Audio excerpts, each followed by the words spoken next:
Yeah, very well spoken.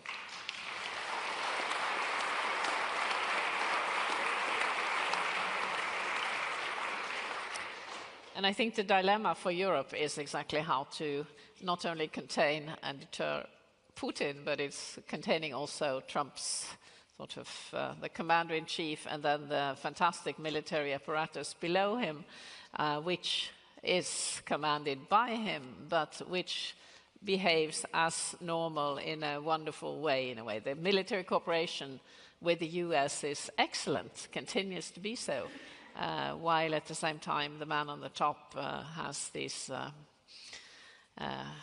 incredible, I would say incredible statements, especially the one about allies. I had a son in Afghanistan, he might have fallen, and what would I have thought when I heard the US president say what he said?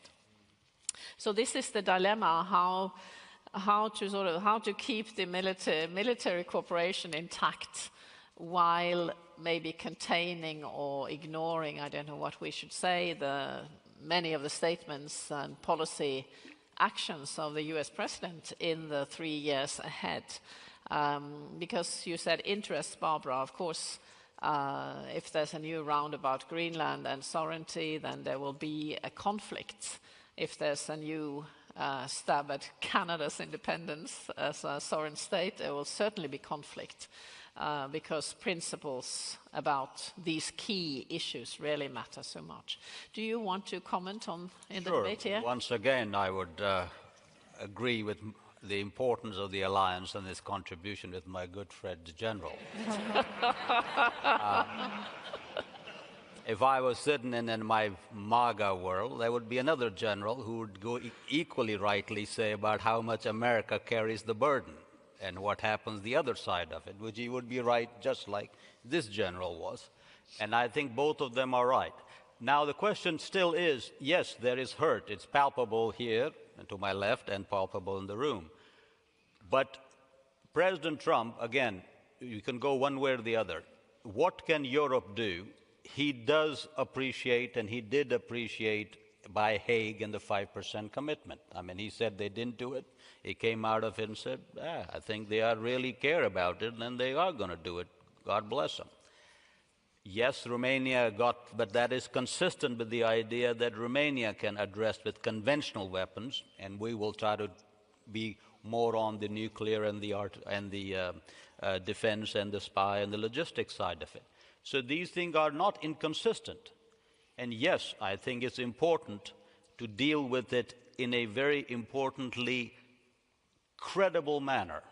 Credibility of Europe is at stake, not only in Europe itself, but certainly in America and the rest of the world as well.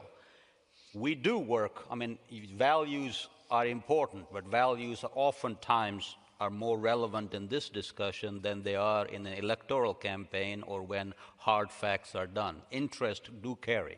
They're two sides of the same coin. There is no reason to pitch one over the other, but interests matter. Interests are the reason why you have trouble.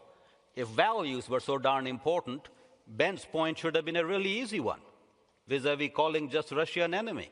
If your values are so damn important, it ought to be real easy to say China is an enemy. You can't, because your interests rule. So don't sit here and give me lectures about values and interests and other side around. So the question comes down on this particular point is, what are the interests and how do you deal with it? You deal with it like Ursula von der Leyen deals with it, in a much more sober, in a restrained. She knows what her points are. She knows what can hit America or not, and what it will cost Europe when it goes into a trade battle. Giorgia Meloni knows it. Merz knows it. Kaja Kallas, a good friend, she knows it. The person who doesn't know it is bloody Macron. They've been playing around France first long before we got to the damn game. So don't give me a break. And talking about strategic autonomy, I mean, you really want to have France and Germany be your backup for security on the worst day of Trump? The worst day of Trump? And you want to trade that to France and Germany? If you want, go for it. So the question is, let's just have a little. Mr. Carney comes around and says, we're going to have a rupture. Mr. Carney, Mr. Europe said 5%. Mr. Trudeau said, I'm going to meet 2% in 2032. You can't even have a laughable conversation on that. We don't know. So if you really are a middle power that'll say, this is what I'm going to do, then if Canada was even remotely have one more frigate in the north, we may have a different discussion on Greenland. So very important when all this discussion of alliances, this and what, whether it meets 5%, whether you can get conventional or not, it'd be very important that every time Europe speaks, it speaks in a credible manner so people like me and others come around and say, hey, Europe can deliver. There is a broad, she's right, it is a broad, not just a Trump world, a MAGA world, or whichever other world in the democratic world, similarly, that Europe is talk and cannot deliver.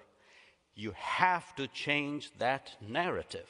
That narrative has to be, and I pick one country for that.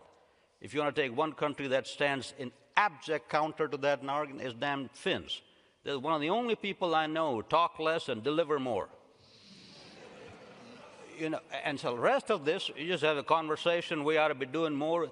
And so you got to be in a situation that says, here's my conventional deterrence to Russia. I can make it.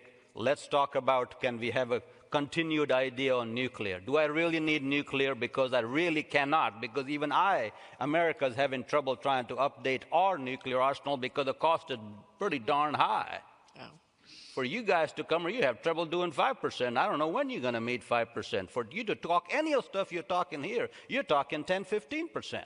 You go down 10, 15% discussion, you can kiss social state welfare out. I mean, the whole great Norway living around free and happy. So there are so many issues here. You got to speak in a more credible way. God bless Ursula, Georgia Meloni. It's very funny. The people who are the most sober-minded in Europe are the European ladies. The ones who are most temperamental up and down are the European men who come around and tell us about strategic autonomy. I want him to give a strategic autonomy speech in down Beijing. He gives it to me in Moscow. We give him a strategic autonomy speech giving, and same thing with the Indians. Now, back to the interest point is very important. With the Indians, we have now a absolute tariff pitch with 50%.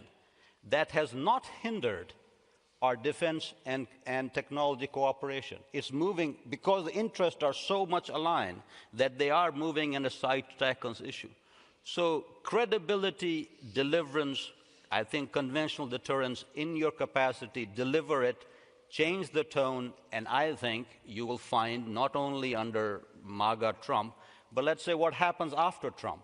We're not going to go back, even if there's a Democratic or Republican, we're not going to go back. This sustainment of this 5%, the commitment, they will stay. We can be in a good place.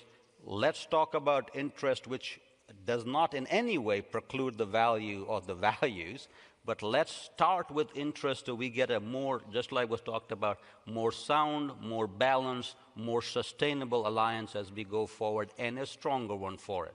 Firmly believe in it. That's why I came here. Yeah.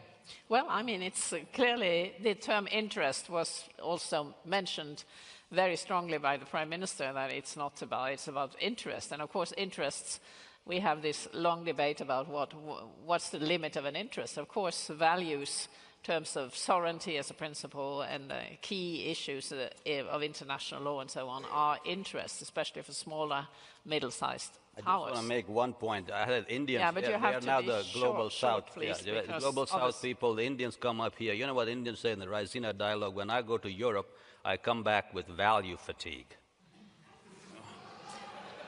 Well, but I think that's not really true. I mean, it's clearly the sort of safeguarding the free world was a major interest throughout the Cold War and throughout NATO's history. So I think it's the interest and the values conflate in defending territory, which is not only the border, but it is the way of life. It is democracy, what we stand for. Our way of life, that is, the Norwegian army says, for alt vi og alt vi